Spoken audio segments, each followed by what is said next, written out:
So emotions play a big role in stress management. So let's talk about the skill of emotional agility. And at its core, emotional agility is about knowing yourself and developing a greater level of control over your feelings and reactions. With greater emotional agility, you can maximize your confidence. You can turn negative emotions into positive thoughts and respond resourcefully in a way that you might not even know that you're capable of right now, but you are. Emotional agility is one of the most valuable business skills you can possess, and you're all capable of improving this skill quite quickly. It just takes a bit of practice. So how do you do it? So this is drawing on the work of a couple of experts here, Suzanne David and Christina Congleton, and in their Harvard Business Review article called Emotional Agility, How Leaders Manage Their Negative Thoughts and Feelings, they describe 4 steps for building emotional agility. And they say that people don't stumble because they have undesirable thoughts, because we all have them. That's inevitable. They stumble because they get hooked by their thoughts, like a fish caught on a line, and they buy into their thoughts, treating them like facts. And over time then, they're turning these thoughts into beliefs, and then they get really stuck with them. So your first step in building emotional agility is to recognize your patterns, just like I asked you to do there. It's very important to notice when you've been hooked by your thoughts and feelings, and this can be a little bit hard to do initially, but there are certain telltale signs that you're hooked. And one of them is that your thinking becomes a bit repetitive and rigid. And another sign is that you feel like you're telling the same story over and over, a bit like that movie Groundhog Day. Remember that one where it's like the same thing over and over? And you have to be aware of the patterns that you're stuck in before you can make a change. All right, so that self-awareness is really important there. These experts say that the next step in emotional agility is to label your thoughts and emotions, because labeling allows you to see your thoughts and feelings for what they are.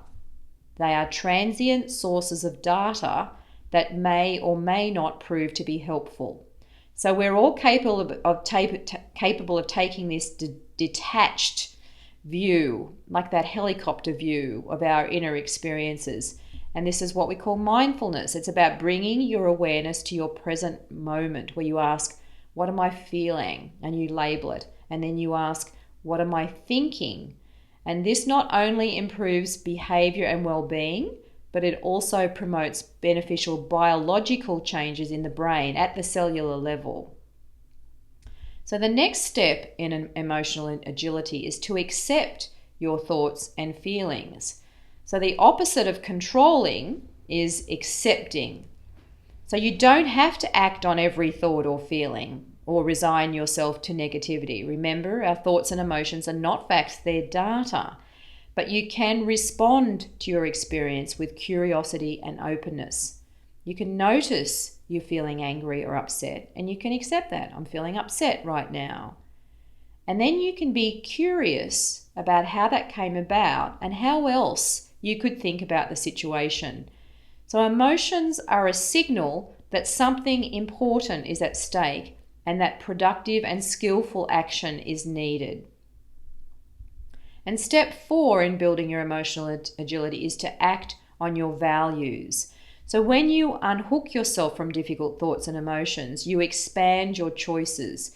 You can activate your free will and decide to act in a way that aligns with your values. This is about making a choice about your response and reality checking whether it will serve you or sabotage you in the long term as well as the short term. So asking that question, are you being the person you want to be, the leader you want to be? So the mind's thought stream just flows endlessly, and emotions change like the weather. But your values are consistent and can be called upon at any time and in any situation. So here's a question for you. What are your top 1 or 2 values? What's important to you? So if you are in alignment with your most important 1 or 2 values, what behaviors would you be demonstrating when you're stressed or under pressure? So write that down for yourself. And here's another way of thinking about that. Imagine a colleague, or perhaps even a client, was describing how you managed a challenging situation. So let's do a third person perspective on this. How would you like to be described or known by other people? So this is you getting that third person fly on the wall perspective. What would you like people to experience you as when you're stressed or under challenge? So hopefully you've got some ideas there about a value that comes to the surface there, because these are very important. Now here's an example. A few weeks ago, I was actually running a workshop at a client's premises, and my normal contact person wasn't in that day.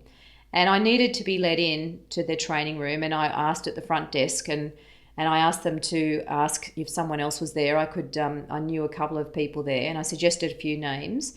And it was a bit of a problem. It took some time, and eventually someone arrived who I had met once in the past. But obviously this person was not very happy about being asked. They were probably busy and didn't want their work interrupted, and they weren't real happy about this request to assist me. And seriously, it was only a 5-minute task. But the person basically did no greeting with me. She opened the door for me, but she was incredibly abrupt. Now I was thinking about this, and I thought to myself, wow, that was a choice there. We all have a choice, as long as we have self-awareness. And in that situation, there could have been a choice to be respectful, which is one of our values. And this person actually chose a different value. And it was an interesting experience for me, because I thought the interesting thing is it probably took more of a toll on her than it took on me. But it was interesting to think about behaviors. This flustering, huff and puff and rudeness was a choice. So either way, your choice has the most impact on you. Remember that. I wasn't in a stress response. She was in a stress response. So it has more of an impact on her. And a lot of people do struggle to manage their emotions. So let's have a look at an emotional agility technique.